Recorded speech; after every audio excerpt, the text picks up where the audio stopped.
Hi, boys and girls. This is Ms. Kathy. I'm so happy you've joined me today for another story just for you. Bumper Car Boo-Boo by Randy Fishell. With the county fair in full swing, screams of delight filled the Michigan air. In front of the tilt-a-whirl, monkey barrels, cosmic blast-off, and even the traditional Ferris wheel, long lines of people waited for their turn to be thrilled. This year, I had invited the Brawley brothers to join me at the fair. Mom deposited us boys at the front gate, then backed around and spun off in the opposite direction. A little too happily, I thought. Inside the fairgrounds, Lester spoke. "What do you guys want to do first?" "I'd like to see the vegetable displays," I replied. The brothers quickly squashed that idea. Spike was more interested in the turbo tank, a new ride that boasted it would turn your world upside down and all around.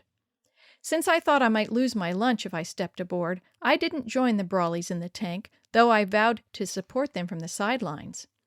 As I stood and watched, I noticed an empty ticket booth near the bang-em-up bumper cars. Apparently, on this first day of the fair, the Bashmobiles weren't up and running yet. A sly idea came into my mind. I'm going to sneak into that ticket booth, then jump up and surprise Spike and Lester by pretending I'm the ticket man. It'll be funny. As luck would have it, the Brawley brothers' attention had drifted elsewhere, perhaps to the grand performance of a turbo tank cleanup man. Sensing the right moment had come, I slipped through the rear door of the ticket booth. Inside, my heart leaped for joy as I spotted a full roll of bumper car tickets waiting to be sold. What more could I need to complete my act? Suddenly, with the flair of a true circus showman, I stood to my full height, waved a handful of the ride passes, and began calling out, "Get your tickets here! Free tickets to the bang-em-up bumper cars! Ha-ha!" The Brawleys turned toward me, but they weren't laughing. Instead, a look crossed their faces that suggested something horrible was about to happen. Disappointed, I turned to leave the ticket booth. That's when Bubba, as I shall call him, introduced himself. Judging from his build, I figured Bubba must have been a linebacker for the Chicago Bears at one time. A quick look at his arms told me he had been keeping his favorite tattoo shop busy.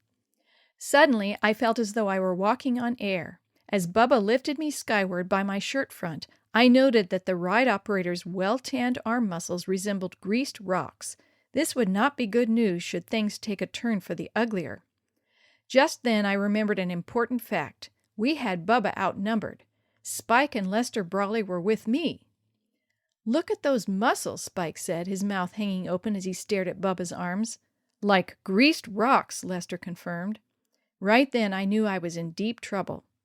"Just what do you think you were doing in that ticket booth?" Bubba demanded, using a broad selection of cuss words.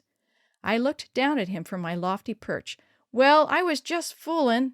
"I'll tell you what you were doing in there," Bubba went on, still holding me in suspense. "You were trying to steal bumper car tickets. That's what you were trying to do, weren't you?" "No, you've got it all wrong." But it turned out that Bubba wasn't all that interested in hearing my side of the story. "You listen, and you listen good, you skinny little good-for-nothing runt of a ticket thief. Don't you let me see your face around here the rest of this fair. You hear me? Now move it." So I moved it.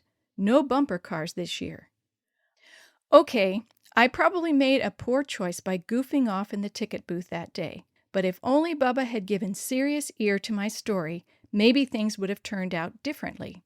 It all serves to remind me that I need to give others their fair hearing before making an ill judgment on their actions. I'm glad God knows all about that.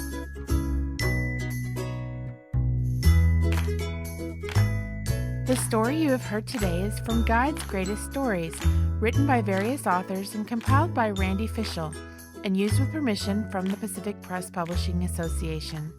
If you're interested in any other books published by the Seventh-day Adventist Church, please visit AdventistBookCenter.com or call 1-800-765-6955.